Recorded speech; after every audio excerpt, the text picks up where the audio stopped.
요한복음 5장 24절 통해서 또 함께 은혜 나눕니다. 계속해서 구원받은 확실한 증거에 대해서 말씀을 나눴습니다.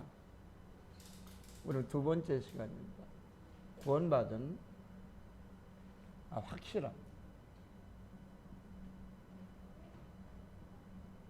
증거가 무엇인가를 우리가 알아야 되겠죠. 그래야 우리가 확신 가운데 가게 됩니다. 사도 바울은 디모데후서 3장 그 17절입니까 14절입니까 그렇게 말씀하죠. 너는 배우고 확신한 일에 거하라 이렇게 말씀하고 있어요. 믿음의 아들 디모데에게 너는 배우고 확신한 일에 거하라. 우리가 확신이 없게 되면 흔들리게 되어집니다.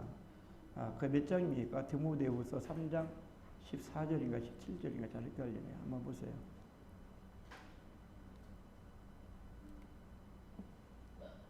디모데후서 3장 14절 같네요. 14절.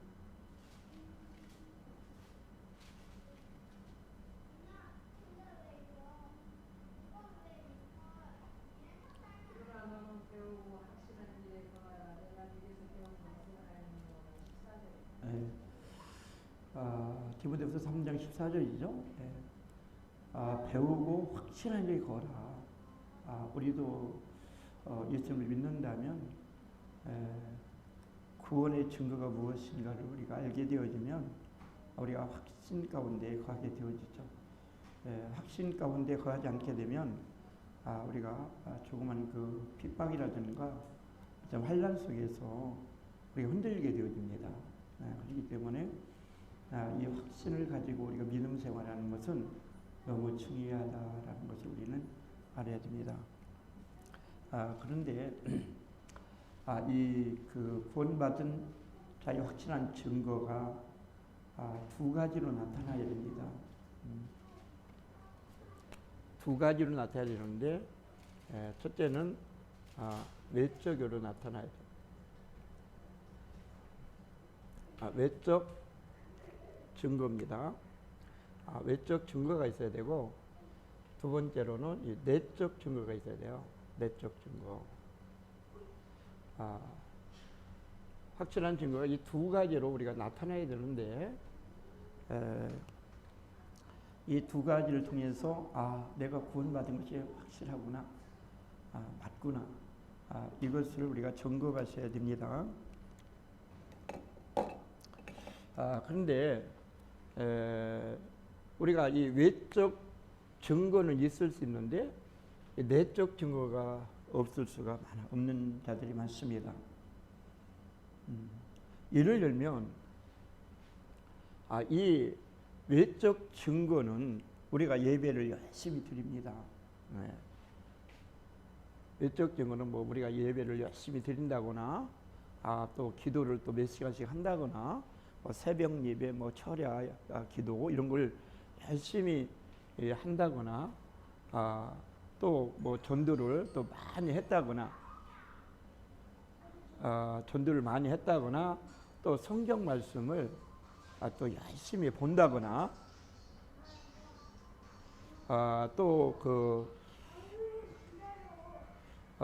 그리고 또 이제 교회에서 이 봉사 생활을 이렇게 많이 한다거나 이런 것들을 우리는 이런 것들이 있으면 나는 그 구원받은 사람이라고 우리가 생각하기 쉽습니다. 저도 열심히 예배에 참석했죠. 그리고 기도도 또 몇 시간씩 또 하고 또 틈만 나면 가서 전도도 하고 열심히 또 성경도 보고 주님을 위해서 살겠노라고 모든 걸 다 버리고 주님을 위해서 이렇게 봉사를 했어요. 그런데 이런 것은 있었었는데 이 내적 증거가 없었다는 거죠. 내적 증거가요. 이 내적 증거는 반드시 내 안에 말씀이 있어야 된다고 그랬죠. 말씀이요. 말씀이 내 안에 있어야 돼요. 이 말씀이 있게 되면요, 제일 먼저 오는 증거가 뭐라고 그랬죠? 죄인이라는 걸 한다고 그랬죠. 말씀이 들어오면요, 뭘 깨달으냐면 내 속에 죄밖에 없구나, 이걸 깨닫게 되어지는 거예요. 그리고 전에는 그것이 죄라고 생각을 안 했는데 이제 그런 것들이 큰 죄였구나, 이걸 알게 되어지는 것이죠. 근데 전에는 무슨 조그만, 우리가 볼 때는 조그만 건데 하나님 보실 때는 아니거든요. 예를 들면 제가 성도들이 이렇게 내 나름대로 최선을 다해서 그들을 가르치고 그들을 섬겼다고 생각을 했어요. 그런데 그들이 어느 날 그렇게 교회를 떠나거든요. 떠날 때 그들은 어떤 마음으로 떠났는지 모르겠지만 내 입장에서는 배신감을 느끼는 거죠. 나를 배신했다. 나는 그들을 위해서 지금까지 이렇게 열심히 해왔는데 나를 배신했구나. 이 배신감만 느끼고, 그래, 그들은 언젠가 떠날 사람이니까 떠났겠지. 그래서 나는 그것을 큰 죄로 느끼질 않았죠. 그리고 나는 이제 그렇게 내가 위안을 받는 거죠. 그래, 하나님께서 이분을 여기까지 붙여주셨는가 보다. 그래서 이제 떠났으니 할 수 없지 이렇게만 생각을 했거든요. 근데 이제 요즘에 하나님이 깨닫게 하시는 거는 그것이 큰 죄라는 거죠. 내가 그들을 위해서 진정한 사랑으로, 예수님의 사랑으로 네가 섬기지 못했고, 예수님의 사랑을 가지고 네가 그들을 위해서 눈물로 기도하지 않았잖냐. 그리고 그들이 가는데 네가 언제 눈물을 흘리면서 붙잡고 좀 사정한 적이 있냐? 아니잖냐. 사랑으로 넌 지금 하지 않는 거야. 그게 얼마나 큰 죄인지 알아? 이걸 이제 깨닫자는 거죠. 그러니까 전에는 그걸 합리화시켰죠. 나는 그들을 위해서 최선을 다했습니다. 그런데 그들이 나를 싫어서 버리고 갔습니다. 그러면 나를 어떻게 하겠습니까? 응? 어쩔 수 없는 거 아닙니까? 이렇게 이제 합리화를 시켰죠. 그런데 이것이 이제 네가 진정으로 사랑으로 하지 않았다냐. 이걸 이제 깨닫게 하시는 거죠. 그러니까 이 말씀이 들어오게 되면 전에 내가 죄라고 생각지 않은 것들이 죄라는 사실을 알게 되더라는 거죠. 그러면서 이제 내 안에는 죄밖에 없구나, 죄투성이구나, 그런 것을 이제 알게 되더라는 거죠. 그래서 이 요한일서에 요한일서 1장 8절에 그런다고 그랬죠. 만일 너희가 죄 없다면 스스로 속이는 것이다. 왜 죄 없다고 하는 게 아니야? 진리의 말씀이 너희 속에 없기 때문이야. 이렇게 말씀하는 거예요.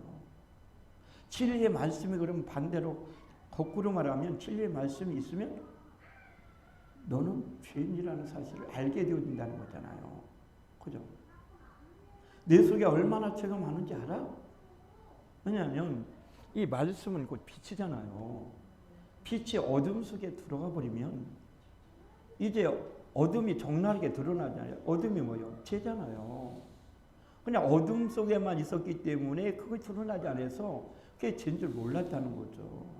그래서 이 말씀이 들어오면 뭘 드러내냐면 죄를 드러내더라고요. 빛이 들어오면 죄를 드러내는 거예요. 그러니까 맨 죄밖에 없는 거예요. 그러니까 이 빛이 들어오기 전에는 우리가 나는 죄인이라는 사실 잘 모르니까 자꾸 손가락이 이렇게 나가잖아요. 당신은 이런 죄졌어, 이런 죄졌어, 이런 죄. 그러니까 하나만 나가고 이 세 개, 네 개는 나한테 가르치는데도 난 못 깨닫는 거죠. 우리가 남을 정죄할 때 누구 이렇게 손가락이 나가잖아요. 하나만 나가고 이 나머지는 누구를 가리켜요? 나를 가리키잖아요. 그리고 내가 그런 죄를 짓지 않았다고 그를 정죄하고 비판하고 판단하고 그러더라는 거죠. 근데 가만히 보면 그 사람이 짓는 죄가 내 안에 다 있다는 거죠. 내 속에요. 그것이 지금 드러나지 않았을 뿐만 아니지, 드러나지 않았을 뿐이지 다 있다는 거죠. 그죠? 내 속에 다 감춰 있었던 거죠. 그 사람은 그냥 밖으로 드러나는 것 뿐이고 나는 그 죄가 내 안에 감춰 있는 거죠. 그러니까 그걸 모르니까 자꾸 남을 정죄하는 거죠. 근데 이걸 알게 되면 내 안에도 그 사람의 죄가 내 안에 있다는 걸 알게 되면 손가락이 나갈 수가 없잖아요. 그죠? 왜요? 나도 똑같은 죄인이기 때문에. 우리는 살인한 자만 저 사람은 죽일 사람이고 저 사람은 죄인이라고 그래요. 내 안에도 미움이 가득하잖아요. 그럼 내가 살인자잖아요. 그죠? 근데 그것이 진짜로 안 느껴진다는 거죠. 내가 사람을 죽인 일이 없는 뭐 무슨 살인자예요. 근데 말씀이 들으면 그 말씀이 그대로 미워하는 것이 살인이구나. 왜냐하면 미움으로부터 살인이 시작됩니다. 미워하는 감정을 통해서 사람을 죽이는 거거든요. 그러니까 하나님은 결과만을 보는 것이 아니라 죄의 시작점을 보는 것이죠. 그죠? 동기를 보시는 거란 말이에요. 그러니까 동기부터 하나님은 죄라는 거죠. 근데 세상 사람들은 결과만 봅니다. 그죠? 원인을 보지 않습니다. 결과적으로 사람을 죽이지 않으면 난 살인이 아니에요. 결과적으로 강간하지 않으면 난 강간한 사람이 아니에요. 가늠한 사람이 아니에요. 그죠? 네. 근데 달라지는 거는 말씀이 들으면 내가 죄인이라는 거예요. 작은 죄까지 점점 드러나게 되는 거예요.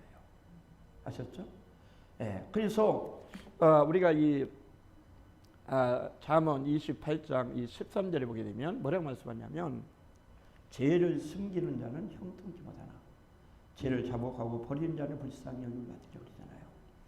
그러니까 우리는 죄를 되도록 숨기려고 그럽니다. 그죠? 왜냐하면 부끄럽기 때문에. 근데 하나님은요, 그 죄를 자꾸 드러내시는 거죠. 드러내서 어떻게 하라고? 회개하라고요. 그죠? 회개해야만이 하나님 앞에 나갈 수 있잖아요. 근데 이게 자꾸 숨기면 회개가 안 되잖아요. 그렇죠? 그러니까 사단은 자꾸 죄를 숨기게 해가지고 회개를 못하게 해서 어디 가게 해요? 지옥 가게 만드는 거예요. 근데 하나님은 자꾸 우리 죄를 드러내서 회개해서 자꾸 하나님 앞에 가까이 나가도록 한다 이 말입니다. 이 차이예요. 그러니까 여러분이 죄가 자꾸 드러난다고 해서 너무나 우리가 고통스러울 필요가 그걸 이제 드러내게 하시는 겁니다. 그러니까 하나님이 가장 기뻐하시는 제사는 뭐라고 그랬어요? 우리가 시편 51편에 보면 51편 17절에 보면은 하나님이 구하시는 제사는 상한 심령이라고 그랬어요. 하나님이여 상하고 통회하는 마음을 주께서 멸시치 아니하신다고 그랬어요. 자, 이것은 지금 다윗이 우리아의 아내를 범하고 그 남편을 우리아를 죽인 다음에 책망을 받고 쓴 시잖아요. 그죠? 예. 그러니까 그때 이제 자기가 진짜 죄를 깨닫고 이제 하나님 앞에 통하는 심령으로 하나님 앞에 나가는 거죠. 이 죄로 인해서 마음이 찢어진 마음을 가지고 죄로 인하여 마음을 짓밟힌 마음으로 하나님 앞에 나갈 때에 하나님께서 멸시지 않는다는 것은 뭐냐? 하나님은 그 사람을 기뻐 받으신다는 거잖아요. 세상 사람들은 죄를 지면 멸시하고 짓밟지만은 하나님은 멸시지 않는다는 거예요. 아멘.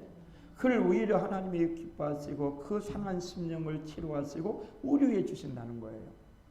자, 시편 51편 17절 보세요. 하나님의 구하는 제사는 상한 심령이라 하나님이여 상하고 통회하는 마음을 주께서 멸시치 아니하시리이다. 아멘. 자, 우리가요 이 상하고 통회하는 심령은요 주님을 만난 자만이 가능한 거예요. 아셨어요? 말씀이 내내 들으면요 그 죄로 인해서 마음이 상합니다. 그러나 그 전에는요 뭐 그럴 수 있지 뭐 그럴 수 있지 그런 죄 칠 수 있는 거지 뭐 인간인데 내가 신이야 이렇게 그냥 별로 그냥 마음에 느낌 없이 그냥 하나님 잘못했습니다. 용서해 주세요. 이런 거로 끝나는 거죠. 마음이 찢어지는 마음이 없다 이 말입니다. 그러니까 마음이 찢어지고 아프다는 얘기는 뭐냐면 말씀이 내 안에 있기 때문에 그렇다는 거예요. 아멘. 그러니까 다윗이 그렇게 고백하잖아요. 하나님이 구하시는 상한 심령이라 상한 거예요. 그 마음을 하나님이 받으시는 거잖아요. 그러니까 우리가 이 내적 증거는 반드시 말씀이 내 안에 있어야 된다고 했습니다. 그리고 어제 두 가지만 했죠. 두 가지 했죠. 영입니다. 영이요. 내적 증거, 내 안에 하나님이 영이 거하셔야 된다는 거예요. 거하셔야. 믿습니까? 자, 하나님이 영이 거하시면은 어떤 결과가 오느냐면 영으로 인도함을 받게 됩니다. 영으로 인도를 받게 되는 거죠. 그러니까 말씀이 내 안에 들어오면은 내가 죄인이라는 사실을 깊이 깨달아요. 그리고 영이 내 안에 들어오게 되면 영으로 인도를 받죠. 그래서 그 로마서 8장 4절에 보면 그렇게 말씀합니다. 육신을 쫓지 않고 영을 쫓아 행하는 자는 우리를 어떻게 해요? 율법의 요구를 이루어지게 하려 합니다. 그랬잖아요. 그렇죠? 전에는요, 우리가 영이 들어오기 전에 육신을 쫓아 행합니다. 율법을 쫓아 행한다고요. 근데 영을 쫓아 행하게 되어진다는 거죠. 육신을 쫓지 않고 영을 쫓아 행하는 우리에게 율법의 요구가 이루어지는 거죠. 그러니까 전에는 율법을 쫓다가 이제 복음을 쫓는 거죠. 그러니까 율법의 요구가 이제 이루어지게 하시는 것이래요. 아멘. 자, 로마서 8장 4절 한번 보세요. 육신을 쫓지 않고 그 영을 쫓아 행하는 우리에게 율법의 요구를 이루어지게 하려 하시느니라. 아멘. 그러니까 이 영이 내 안에 들어오게 되면 육신을 위해 살아가는 것이 아니라 육신을 위해서 살아가던 사람이 영을 위하여 살아가게 된다 그 말입니다. 영 중심으로. 아멘. 세상 나라 중심으로 살던 사람이 영이 들으면 하나님의 나라 중심으로 살아가게 된다 그 말이에요. 그 말이 있습니까? 이건 영이 들어야 가능한 거예요. 그전에는요, 세상의 영을 받았기 때문에 세상을 사랑하게 되어진다고 그랬잖아요. 그죠? 그래서 고린도서 2장 12절에 우리가 세상의 영을 받지 아니하고 오직 하나님께로 온 영을 받았으니 그러잖아요. 세상의 영을 받으면 세상을 쫓아 육신을 쫓아 살게 되어져요. 나를 위해 살게 되어진다고요. 그런데 영이 들어오시면 이제 나를 위한 삶이 예수님을 위한 삶으로 이렇게 바뀌어진다는 거죠. 네. 그래서 우리가 이 외적 증거만 가지고 내가 구원받은 자가 맞아라고 우리가 생각하면 안 된다는 거죠. 왜냐하면 우리가 마태복음 7장 22절에 보면은 그날에 많은 사람들이 주여 주여 우리가 주의 이름으로 선지를 했습니다. 주의 이름으로 귀신을 쫓아냈습니다. 주의 이름으로 많은 권능을 행했습니다. 이렇게 하리니 그날에 예수님은 내가 밝히려게 말하되 내가 너희를 도무지 알지 못한다. 불법을 행한 자들아 내게서 떠나가라. 이렇게 말씀하잖아요. 그죠? 그러니까 우리는 이 기도를 많이 할 수 있어요. 예배를 빠지지 않고 참석할 수 있어요. 전도를 많이 할 수 있어요. 그렇다고 꼭 구원받은 것은 아니다라는 걸 우리 한번 알아야 돼요. 있습니까? 물론 내적 증거가 있으면서 하는 분도 있어요. 근데 이거 없이도 보니까 제가 그렇게 했다라는 거죠. 그렇게 했다라는 거죠. 네. 그러니까 얼마든지 이 내적 증거 없이 하나님의 영이 거하시기 때문에 얼마든지 예배나 기도나 전도 이런 것들이 일어나는 거죠. 어제 제가 말씀드렸죠. 고린도 3장 16절 가지고 말씀을 드렸습니다. 하나님의 영이 거하시기 때문에 영이 거기 때문에 영 안에 거합니다. 거하기 때문에 이런 것들이 가능한 겁니다. 그렇다고 거듭난 것은 아니라는 거죠. 네. 거듭난 자 안에만이 이런 것들이 일어난다라는 것을 우리는 알아야 됩니다. 네. 그러면 우리가 반드시 이 외적 증거만 가지고 내가 구원받은 자야라고 확신을 갖지 마시고 반드시 내적 증거가 내게 있는가라는 겁니다. 내 안에 하나님의 말씀이 계신가? 내 안에 하나님의 영이 거하시는가? 로마서 8장 9절 만일 너희 속에 하나님의 영이 거하시면 너희가 육신에 있지 않고 영에 있나니 누구든지 그리스도 영이 없으면 그리스도 사람이 아니라 그랬습니다. 그죠? 예. 얼마든지 우리는 하나님의 영이 없이 우리가 교회 생활을 할 수 있는 거죠. 예배, 그 종교 행위를 얼마든지 할 수 있는 거예요.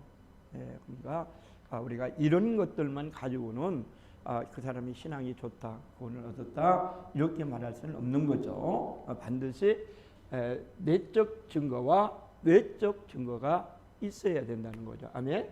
예, 그래야만이 그런 그 증거를 가지고 내가 구원받은 것이 맞구나, 내가 확실하구나 이런 것을 우리가 알아야 되죠. 그래서 어제는 이 두 가지를 했습니다. 이어서 오늘 두 번째 시간은 또 한 가지만 합니다. 예. 구원받은 확실한 증거 첫째는 아까 말씀드렸죠. 말씀입니다. 말씀이 내 안에 거해야 됩니다. 자, 두 번째로는 뭐죠? 영입니다. 영이 내 안에 거하시는가를 반드시 확인하셔야 됩니다.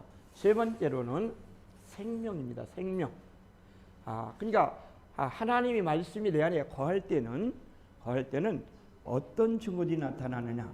예, 어제 유튜브에 올려놨으니까 요거는 한번 들어보시면 되겠어요. 그러니까 말씀이 내 안에 계실 때는 어떤 증거가 나타나고 영이 내 안에 계실 때는 어떤 증거들이 나타난다고 성경을 말씀하고 있느냐. 그러니까 우리는 성경의 말씀을 기준으로 하여 내가 구원을 받은 게 맞구나. 그래서 그 말씀을 가지고 우리가 확신 가운데 거해야 되겠죠. 아멘. 그러면 오늘은 두 번째 생명입니다. 생명. 자, 오늘 요한복음 5장 24절 보니까 내가 진실로 진실로 너희에게 이르노니 내 말을 듣고 또 나 보내신을 믿는 자는 영생을 얻고 심판에 이르지 않으니 사망에서 생명으로 옮겼느니라 이렇게 말씀하죠. 그러니까 요한복음 5장 24절에서 두 가지를 말씀을 하시는 거예요. 요거 우리가 잘 하셔야 됩니다. 내 말을 듣고, 그죠? 내 말입니다. 내 말을 듣고, 두 번째는 나 보내신 이를 보다 믿어야 된다는 거죠. 이 두 가지가 되어질 때에 세 가지 결과가 온다는 거죠. 첫째는 뭐죠? 첫째는 영생을 얻었고, 두 번째로 심판에 이르지 않게 되어지고, 세 번째 사망에서 어떻게 해요? 생명으로 옮겨진 사람이다 라고 말씀하는 거죠. 자, 그러면 이 내 말을 듣고는 누구를 말씀하죠? 예수님입니다. 예수님. 자, 그럼 나 보내신 이를 믿으라는 거죠? 하나님. 그래서 우리는 하나님을 믿는 것과 예수님이 믿는 것을 다르다고 그랬죠. 믿습니까? 우리는 처음에 하나님을 믿습니다. 하나님의 말씀을 믿잖아요. 그죠? 이게 하나님의 말씀이죠. 성경이요. 로고스라고 그래요. 근데 이 말씀을 통해서 이제 예수님을 우리가 믿어야 되죠. 그럼 믿음의 말씀, 레마의 말씀이 내 안에 들어오는 거죠. 그래서 성경은 반드시 하나님을 믿고 예수님을 믿어야 되는 거예요. 유대인들은 하나님을 믿는데 예수님은 안 믿잖아요. 그죠? 안 믿어요. 그래서 요한복음 14장 1절에 그렇게 말씀하는 거죠. 너희는 마음에 근심하지 말라. 하나님을 믿으니 또 나를 믿으라. 아멘. 여기 두 분을 말하죠. 하나님이죠. 하나님. 하나님과 누굽니까? 나는 예수님이잖아요. 그죠? 이렇게 두 가지 나와요. 그러면 이 하나님과 예수님을 믿게 하는 것이 누구냐면 그분이 성령님이에요. 성령님이 들어와야 이게 믿어져요. 믿습니까? 그래서 영생은 뭐냐? 영생은 요한복음 17장 3절을 말씀하죠. 영생은 유일하신 참 하나님과 그의 보내신 자 예수 그리스도를 아는 것이다 그랬어요. 그렇죠? 그게 영생을 얻는 것도 두 가지죠. 그렇죠? 그의 보내신 자 유리하신 참 하나님과 그의 보내신 자 예수 그리스도를 아는 것이 영생이라고 그러잖아요. 그죠? 여기도 하나님이 나오죠. 예수. 자, 한번 읽어보세요. 요한복음 17장 3절이에요. 영생은 곧 유일하신 참 하나님과 그의 보내신 자 예수 그리스도를 아는 것이니라. 아멘. 그래서 우리는 하나님만 믿어서는 안 된다는 거죠. 예수님을 꼭 믿어야 된다는 거죠. 어떤 분은 우리 하나님 믿으면 예수 믿는 거, 예수 믿으면 성령님 믿는 거라고 그러는데 이게 다 다른 거예요. 왜냐하면 삼위로 계시기 때문에 하나님, 예수님, 성령님이 각각 존재하십니다. 그러나 그분이 삼위일체라는 거죠. 왜요? 뭐 속성이라든가 뭐 능력이라든가 이 모든 행하신 모든 것들이 하나라는 거잖아요. 하나. 그죠? 마치 그건 뭐가 같으냐면 우리에게도 영혼 몸이 있잖아요. 그죠? 영이 있고 혼이 있고 몸이 있어요. 근데 그 하는 일들이 각각 다르잖아요. 영이 하는 일, 혼이 하는 일, 몸이 하는 일 다르잖아요. 그렇죠? 그렇다 해서 우리가 이게 뭐 세 사람이라고 하는 거 아니잖아요. 삼위일체 인간이듯이 삼위 하나님, 삼위일체라고 이렇게 말하는 거예요. 그러나 각각 하시는 일들이 또 공동으로 하시지만 개별적으로 하시는 일 각각 다르잖아요. 그렇죠? 우리도 영이 하는 일, 혼이 하는 일, 몸이 하는 일 각각 다르잖아요. 그러나 그것이 합쳐가지고 하나로 일하고 있잖아요. 그죠? 그런 거예요. 하나님도요. 그러니까 하나님 따로 계시고 예수님 따로 계시고 성령 따로 계십니다. 아멘? 그러니까 하나님 믿는 것이 예수님을 믿는 것이 아니고 예수님 하나님 믿는 것 따로 예수님 믿는 거 성령 믿는 거 다르요. 그러니까 성령 충만도 받아요. 예수 믿으면 됐는데 왜 성령 충만 받으라고 그러겠어요? 그렇잖아요. 예, 이것을 우리가 알게 되면 왜 하나님께서 이렇게 말씀하시고 계시는가를 알게 되어지는 거죠. 자, 그래서 여기도 17장 3절에도 유일하신 참 하나님과 그의 보내신 예수를 믿는 것, 그것이 영생이다. 영생 얻는 것이다. 라고 말씀합니다. 그렇기 때문에 반드시 우리는 이 요한복음 1장 12절에서 13절이죠. 반드시 우리는 여기서 두 가지를 말씀합니다. 영접하는 자 곧 그름을 믿는 자들에게는 하나님의 자녀가 되는 것을 주셨다 그랬어요. 자, 반드시 우리는 하나님과 하나님의 자녀가 되어야 돼요. 하나님을 믿으면 하나님의 자녀가 되어야 되는 거예요. 아멘. 하나님만 믿어서 안 돼요. 그러면 하나님 자녀 어떻게 되죠? 하나님의 자녀가 되려면 그리스도를 영접해야 돼요. 그죠? 예수님을 영접해야 자녀가 된다고요. 영접하지 않으면 하나님의 자녀가 되지 않습니다. 그죠? 그래서 우리는 이 두 가지가 이렇게 말씀하고 있는데 반드시 이 두 가지가 우리에게 다 그대로 우리 심령 속에 이루어져야만이 구원이 이루어지는 거예요. 믿습니까? 네. 자, 그래서 요한일서 몇 장입니까? 요한일서 2장 21, 23절에 보면 요한일서 2장 23절에 보면은 아들이 있는 자에게는 아버지가 있다고 그랬어요. 근데 아들이 없는 자에게는 아버지도 없다라고 말씀하는 거예요. 자, 요한일서 2장 23절 한번 보세요.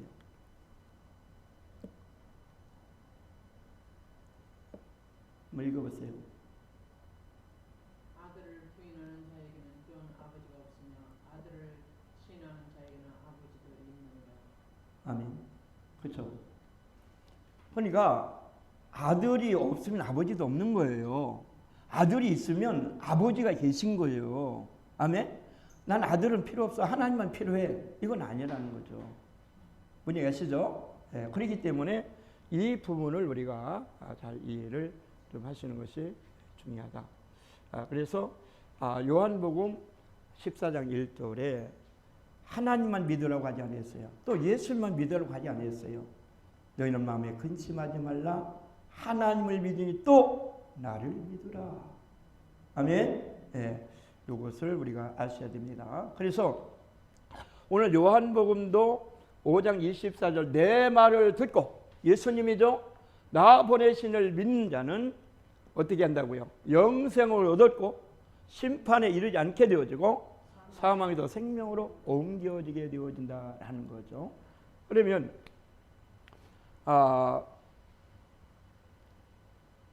이것이 과거, 현재, 미래를 완전히 해결되어지는 겁니다. 아멘. 자, 영생을 이미 얻었습니다. 얻을 것이 아니라 얻었고잖아요. 그죠? 그러니까 이제 현재죠. 현재 영생을 얻은 거죠. 자, 심판에 이르지 않는다. 이건 뭐죠? 미래잖아, 미래. 그죠? 앞으로 심판을 안 받는 거예요. 그러면 사망 생명을 옮겼다. 이거는 뭐죠? 과거잖아. 이미 우리는 사망에서 생명으로 옮겨진 자라 이 말이죠. 그죠? 그러니까 내 말을 듣고 나 보내신 이를 믿는 자는, 다시 말하면 하나님과 예수를 믿는 자는 영생을 이미 얻은 자요. 앞으로 미래의 심판을 받지 않게 되는 자요. 과거 사망에서 이미 생명으로 옮겨진 자라고 말씀하고 있는 거예요. 아멘. 그래서 이 부분을 우리가 이제 잘 이해를 하셔야 된다는 거죠. 그러면 이 요한복음 5장 24절에 보게 되면은 영생을 얻었고 심판이 자냐니 사망의 생명을 옮겼다고 그러죠. 그러면 이 영생은 누구를 말하는가? 이 생명은 누구를 말하는가를 보셔야 돼요. 자, 요한일서 5장 11절에서 12절에 보게 되면 하나님께서 그렇게 말씀하십니다. 또 증거는 이것이니 우리에게 영생을 주신 이 생명이 그의 아들 안에 있는 것이라. 아들이 있는 자에 생명이 있고 하나님의 아들이 없는 자에 생명이 없느니라 그랬어요. 그러면 이 생명이 어디에 있는 거죠? 그의 아들이죠. 아멘. 그러면 내가 생명이 있는지 없는지 어떻게 알 수 있나요? 예수님이 내 안에 계시면 생명이 있는 거죠. 그죠? 그래서 아들이 있는 자에게는 생명이 있고 하나님의 아들은 생명이 없는 자라는 거죠. 교회를 다녀도요. 그렇죠? 예. 그러니까 이 생명은 어디 안에 있다는 걸 알 수 있죠? 예수님 안에죠. 그래서 요한복음 14장 6절에서 말씀하죠. 내가 곧 길이요 생명이니 나로 말미암 자는 아버지께로 올 자가 없느니라. 그래서 요한복음 또 11장 25절과 26절에 뭐라고 말씀합니까? 라사로 무덤 앞에 가서 하시는 거죠. 나는 부활이요 생명이니 나를 믿는 자는 죽어도 살겠고 무릇 살아서 나를 믿는 영원히 죽지 아니하려니 이것을 네가 믿느냐 이렇게 말씀하는 거죠. 예, 예수님의 생명이심을 알 수 있잖아요. 그러니까 생명이 있는 자는 다시 부활이 이어진다는 거죠. 그죠? 예. 그러니까 반드시 우리 안에 생명이 있는가를 한번 우리가 살펴봐야 된다는 거죠. 그러면 이 생명이 있게 되면 어떻게 생명이 있는지 우리가 어떻게 알 수 있느냐 하는 거죠. 로마서 8장 1절에 보게 되면 그러므로 이제 그리스도 예수 안에 있는 자는 결코 정죄함이 없나니. 자, 생명 안에 있다는 얘기는 예수 안에 있다는 얘기잖아요. 그죠? 예수님 안에 있다는 얘기란 말이에요. 그래서 그 예수님 안에 있는 자는 뭐요? 결코 정죄함이 없다고 그랬죠. 그러니까 내가 죄를 지을 수 있어요. 그런데 내가 정죄하지 않는다는 거죠. 전에 죄를 짓게 되면 자꾸 정죄하죠. 왜 정죄하죠? 율법 아래 있기 때문에 정죄하는 거예요. 근데 왜 우리가 정죄하지 않습니까? 그리스도 안에 있기 때문에. 왜? 예수님이 아까 로마서 8장 4절에 율법을 다 이루셨잖아요. 그렇죠? 율법을 이루신 분이 내 안에 있기 때문에 이제 율법으로 내가 정죄함을 받지 않는 거죠. 은혜 아래 있기 때문에. 그래서 이 로마서 6장 14절에 뭐라고 말씀합니까? 우리가 법 아래 있지 않냐고 은혜 아래 있으니 있다 그렇게 말씀하죠. 그래서 죄가 우리를 주관치 못할 것이다. 그렇게 말씀합니다. 그러니까 우리가 법 아래 있지 않습니다. 은혜 아래 있습니다. 그렇기 때문에 죄가 나를 주관할 수가 없는 겁니다. 정죄할 수 없는 거라는 거죠. 자, 로마서 6장 14절 한번 보세요. 제가 너희를 주관치 못하리니 이는 너희가 법 아래 있지 아니하고 은혜 아래 있으니. 아멘. 그렇죠. 법 아래에 있지 않습니다. 은혜 아래에 있기 때문에 죄가 나를 주관하지 못해요. 그러니까 정죄함이 없는 거예요. 믿습니까? 예. 그래서 사도 바울은 로마서 8장 34절에 그렇게 말씀합니다. 누가 정죄하래요? 죽으실 뿐 아니라 다시 살아나신 이는 그리스도 예수시니 그는 하나님 우편에 계신 자요 우리를 위해서 간구하신 자라 그랬어요. 누가 정죄하겠느냐? 우리를 위해서 예수님이 죽으시고 우리를 위해서 부활하신 자며 그분은 이미 다 이루시고 하나님의 우편에 보좌 우편에 계시면서 우리를 위해서 기도하시고 계시단 말이에요. 그렇기 때문에 이제 그리스도 안에 있는 자에게는 정죄함이 없는 겁니다. 믿습니까? 자 보세요. 로마서 8장 34절에 누가 정죄하리요 죽으실 뿐 아니라 다시 살아나신 이는 그리스도 예수시니 그는 하나님 우편에 계신 자요 우리를 위하여 간구하시는 자시니라. 아멘. 그죠? 네. 예수님이 안에 있다는 얘기는 왜 우리가 정죄함을 받지 않습니까? 예수님이 우리의 죄를 위해서 십자가에서 죽으시고 다시 부활하셨어요. 부활하시고 그분은 하나님의 나라에 가셔서 이미 천국에 우린 간 자들이란 말이죠. 믿습니까? 그리고 우리를 친히 간구하시다. 우리와 그분과 예수님과 하나로 연합되었기 때문에 정죄함을 받지 않는다는 것이죠. 그리고 이 생명이 있게 되면은 로마서 8장 2절입니다. 자, 로마서 8장 2절에 뭐라고 말씀합니까? 이는 그리스도 안에 있는 생명의 성령의 법이 죄와 사망의 모든 해방하였습니다. 자, 여기는 정죄, 정죄를 받지 않습니다. 정죄함이 없을 뿐만 아니라 이게 뭐다? 해방이죠. 뭐의 해방이죠? 죄와 사망입니다. 해방인데 두 가지죠. 죄와 사망이죠. 사망은 왜 오죠? 죄 때문에 오잖아요. 그죠? 죄 때문에 사망이 오거든요. 그런데 죄가 해결됐잖아요. 그죠? 네, 그러니까 우리가 죄와 사망에서 지옥에서 멸망에서 완전히 해방이 되어지는 거죠. 그러니까 사망이 두렵지 않은 거죠. 네.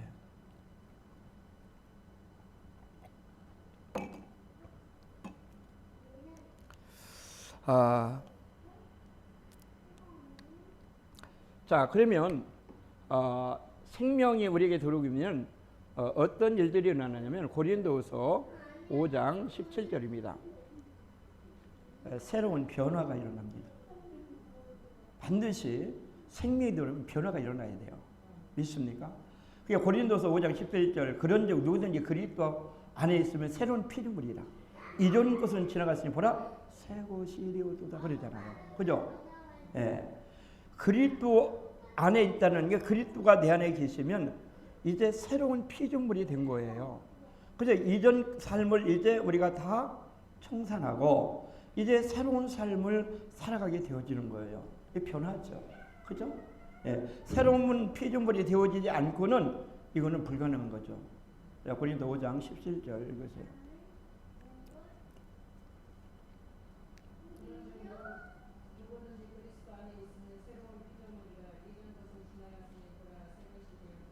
아멘. 그죠? 예, 새로운 변화가 일어나는 거죠. 왜냐하면 새로운 생명이 우리가 들어왔잖아요. 그죠? 새로운 생명이 들어왔기 때문에 새로운 변화가 일어나는 거예요. 그래서 그 이전 것, 우리 옛사람을 위해서 살던 삶이 이제 새 사람을 위한 삶으로 이제 바꿔지는 거죠. 있습니까? 예. 그래서 이 로마서 8장 10절에 보면 예수님이 너희 안에 거하시게 되면 예수님이 너희에게 거하시게 되면 어떻게 돼요? 제 몸은 죄로야 죽은 것이지만은 영은 의를 위해서 산 것이 되었다 그러잖아요. 그죠? 영은 의를 위해서 산 것이었으니까 죄에 대해서는 우리가 죽었단 말이에요. 죽었기 때문에 이제는 죄된 삶에서 이제 의를 위한 영을 위한 삶을 우리가 살아가게 되어진다니요. 자, 로마서 8장 10절 한번 보세요.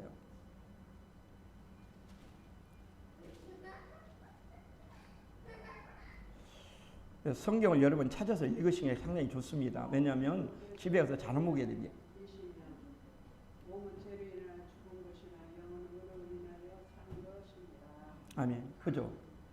자, 몸은 죄로 인하여 죽은 것이에요. 그죠? 그러니까 죄를 위한 삶을 살지 않고 영은 의를 위해 산 것이 되었잖아요. 그러니까 영의 삶을 살게 되어진다는 얘기예요. 생명이 들으면요. 아멘.